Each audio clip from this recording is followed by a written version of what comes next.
بسم الله الرحمن الرحيم. والمرسلات عرفا فالعاصفات عصفا والناشرات نشرا فالفارقات فرقا فالملقيات ذكرا عذرا أو نذرا إنما توعدون لواقع فإذا النجوم طمست وإذا السماء فرجت وإذا الجبال نسفت وإذا الرسل أقتت لأي يوم أجلت ليوم الفصل وما أدراك ما يوم الفصل ويل يومئذ للمكذبين ألم نهلك الأولين ثم نتبعهم الآخرين كذلك نفعل بالمجرمين ويل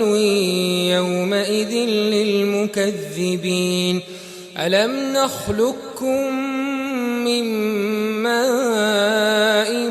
مهين فجعلناه في قرار مكين إلى قدر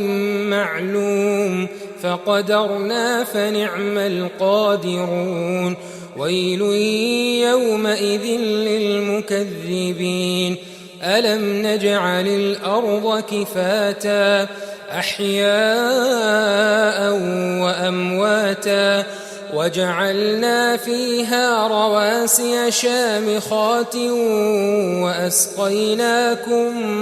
ماء فراتا ويل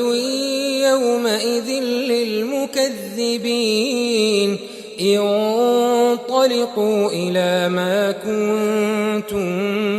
به تكذبون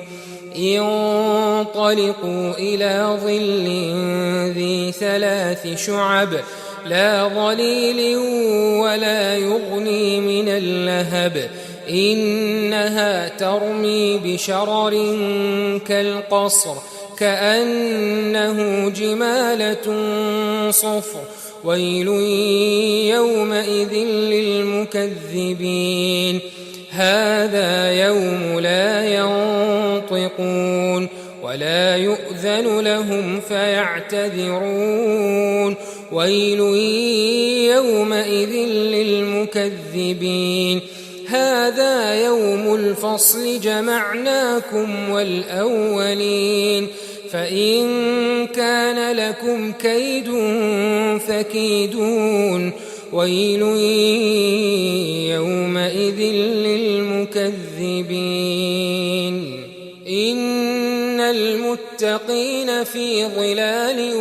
وعيون وفواكه مما يشتهون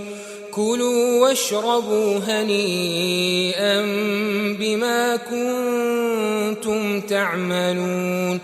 إنا كذلك نجزي المحسنين ويل يومئذ للمكذبين كلوا وتمتعوا قليلا إنكم مجرمون ويل يومئذ للمكذبين وإذا قيل لهم اركعوا لا يركعون ويل يومئذ للمكذبين فبأي حديث بعده يؤمنون